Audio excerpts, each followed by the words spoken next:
Students come up to me all the time after taking a semester in philosophy. There ought to be a rule.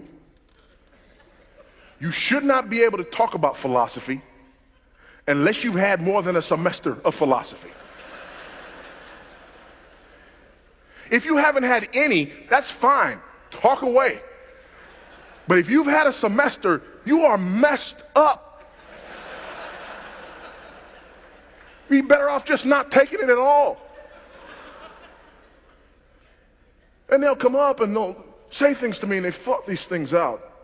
And I'm on the campus to talk about these issues and dealing with apologetics, and they want to catch me alone and ask me these questions, and they look at me and they say, I just wanted to ask you that if you believe in a God that is omnipotent and omnibenevolent, then how do you reconcile the issue of theodicy?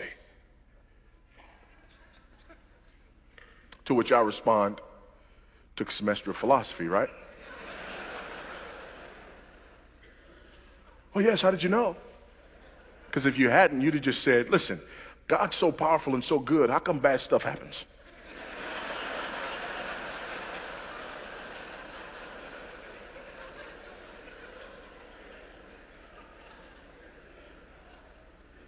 But I'm not going to answer the question until you ask it correctly. I worked on that all week. What do you mean ask it correctly?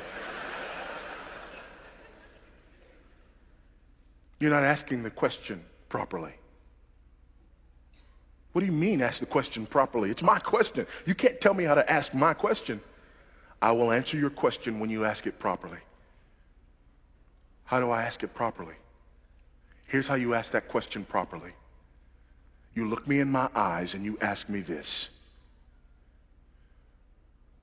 How on earth can a holy and righteous God know what I did and thought and said on yesterday and not kill me in my sleep last night? You ask it that way and we can talk. But until you ask the question that way, you don't understand the issue. Until you ask the question that way, you believe the problem is out there. Until you ask the question that way, you believe that there are somehow some individuals who in and of themselves deserve something other than the wrath of Almighty God. Until you ask me the question that way, until you flip the script and ask the question this way and say, why is it that we are here today? Why has he not consumed and devoured each and every one of us? Why, oh God, does your judgment and your wrath tarry? When you ask it that way, you understand the issue. When you ask it the other way, you believe in the supremacy of man. How dare God not employ his power on behalf of almighty man? You flip the question around, you believe in the supremacy of Christ. How dare I steal his air? Because the last breath I took, I borrowed it from him. And I'm never going to give it back. When you borrow something and never give it back, you're stealing.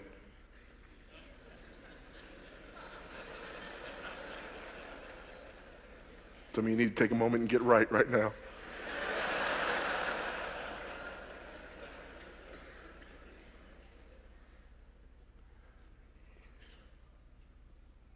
The problem is me. The problem is the fact that I do not acknowledge the supremacy of Christ in truth. The problem is I start with me as the measure of all things. The problem is I judge God based upon how well he carries out my agenda for the world. And I believe in the supremacy of me in truth. And as a result, I want a God who is omnipotent but not sovereign. If I have a God who is omnipotent but not sovereign, I can wield his power. But if my God is both omnipotent and sovereign. I am at his mercy.